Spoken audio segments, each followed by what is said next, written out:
Please support the official release of the One Piece manga and anime. I do not own any intellectual rights to One Piece. I just summarize material to help people start their One Piece journey. Thank you. Let's start from the beginning. Chapter 1. We meet a little kid named Luffy who stabs himself in the face to prove that he's tough enough to sail with pirates. Then enters Shanks, a red-haired legend who teaches Luffy what it means to be a real pirate. He's calm, confident, and never picking dumb fights. Then boom, Luffy eats a devil fruit by accident and becomes a rubber man. But now he can't swim. A mountain bandit by the name of Higuma shows up, kidnaps Luffy, and tosses him into the ocean. But then a sea king attacks, kills Higuma, and Shanks ends up stepping in and sacrificing his arm to save Luffy. Before sailing off, Shanks gives Luffy his most treasured item, the straw hat, and tells him, return it when you become a great pirate. Luffy's dream is locked in. He's going to become the king of pirates.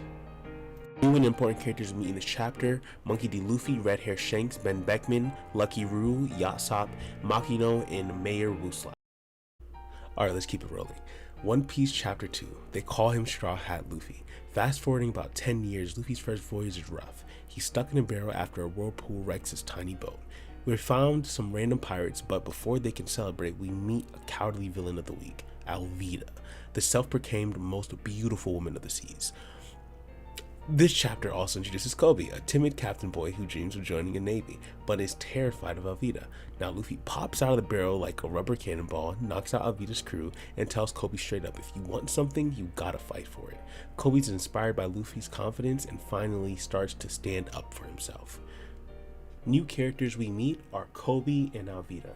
Please subscribe if you want to continue this journey with me. We're back at it. One Piece Chapter 3. Enter Zoro, Pirate Hunter. Luffy and Kobe arrive at Marine Ford Base looking for a crew, but they find out it's run by a corrupt Navy officer named Captain Morgan. Turns out Zoro, the infamous pirate hunter, has been captured and tied up in the yard for defying Morgan's son, the walking ego known as Helmeppo. Even while tied up, Zoro's energy is cold-blooded. The Marines are scared of him, and honestly, they should be. Helmeppo promises to let Zoro go if he survives for 30 days without food, but we quickly find out it's a lie. The dude's planning to have him killed anyway. Luffy sees right through the fake justice. He decides right then, Zoro's coming with him. Important characters we meet this chapter: Rono Zoro, Captain Morgan, and Helmeppo. If you want to continue this journey with me, please leave a like and subscribe. Catch you in the next one. Peace. One Piece Chapter 4. The Great Axe Hand Morgan. Luffy lets Zoro know that he'll be joining his crew. Zoro lets Luffy know that will not be happening. Despite this, Luffy makes it his mission to liberate Zoro's swords from the Marines.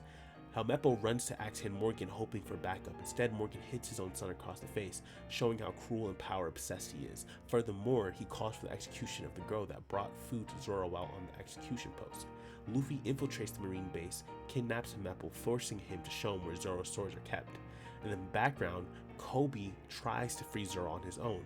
No longer is he the scared cabin boy we met in Chapter 2, but in the process, before he can finish, he gets hit by something that we can't see. There are no new characters this chapter. Catch you in the next one. Peace. One Piece Chapter 5, The King of Pirates and the Master Swordsman. We find out that Kobe was shot by a Marine. He's injured but okay. Zoro is still adamant about waiting the month, but Kobe lets him know that they plan to kill him anyway, also revealing how angry Luffy was after finding that out. Luffy finds Zoro's swords and sees what's happening in the yard. Captain Morgan pulls up to see the execution of Kobe and Zoro through. We get a flashback from Zoro about his childhood where we find out that he wants to be the greatest swordsman in honor of a friend who shared the same dream but sadly passed before she could achieve it. He carries her sword with him at all times. Luffy slingshots in the way of the bullets before they could hit Kobe or Zoro. Luffy hands Zoro his swords, all three, and tells him his dream of becoming the king of pirates. Zoro declares that he'd rather die fighting. Then he accepts the life of a pirate that comes with that choice. New characters we meet is Kuina. One Piece Chapter 6, Number 1. Morgan and the Marines realize Luffy has eaten a devil fruit. Because of his rubber powers, bullets don't work, so Morgan orders his men to use their swords. Luffy works on getting Zoro free and without a second to spare, jumps into action with his three-sword style. Zoro lets Luffy know that he's a man of his word, which means that he will be a pirate with Luffy, but no matter what, his dreams to become the world's greatest swordsman will be achieved. Luffy lets Zoro know that anything less would be a bad look for the future king of pirates. Luffy and Zoro starts putting belt to ass, and Morgan himself has to step in. Luffy goes first, showing Morgan the disrespect that comes from fighting a man in chanclas. He no-diffs Morgan so bad his seed pulled out a gun to threaten Kobe to even out the disrespect. Kobe stood on business as Luffy prepared to make this a swooping generational. In the background, Morgan tries to sneak Luffy but finds out the 3 swords aren't for decoration. There are no new characters. One Piece Chapter 7, Friends. Luffy and Zoro enjoy a much needed and deserved victory meal. Zoro then wonders what's next for them. Luffy declares that they're going to the Grand Line. Kobe is terrified to hear this and lets his feelings be known. Luffy lets Kobe know that even though they're moving in different directions, they will always be friends. Zoro reminds Kobe that if the Marines find out about Kobe's past, they won't let him enlist. The Marines show up to tell Luffy that they are grateful, but as Marines, they have to tell Luffy and Zoro to leave. Luffy agrees and the Marines question Kobe about his loyalties. Kobe lets it be known he's not one of them. Then Luffy loudly declares he knows about Kobe's past and starts rambling about Alvida. Right before Luffy says something incriminating about Kobe, Kobe punches Luffy.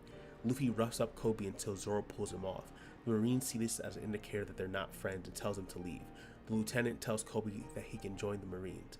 Back at the rowboat, Zoro jokes about Luffy's bad acting. Kobe shows up with the rest of the Marines to give Zoro and Luffy a heartfelt goodbye. No new characters. Please subscribe. One Piece Chapter 8, Nami. As both Luffy and Zoro lay on the ship starving, Luffy sees a giant bird as a potential meal and attempts to catch it. The bird instead catches him and continues to fly away. As Zoro chases after the bird, he runs into 3 men fighting to stay afloat in the water. He tells them to grab onto the ship and they hop in. They then pull a knife on Zoro and reveal that they are Buggy the Clown pirates.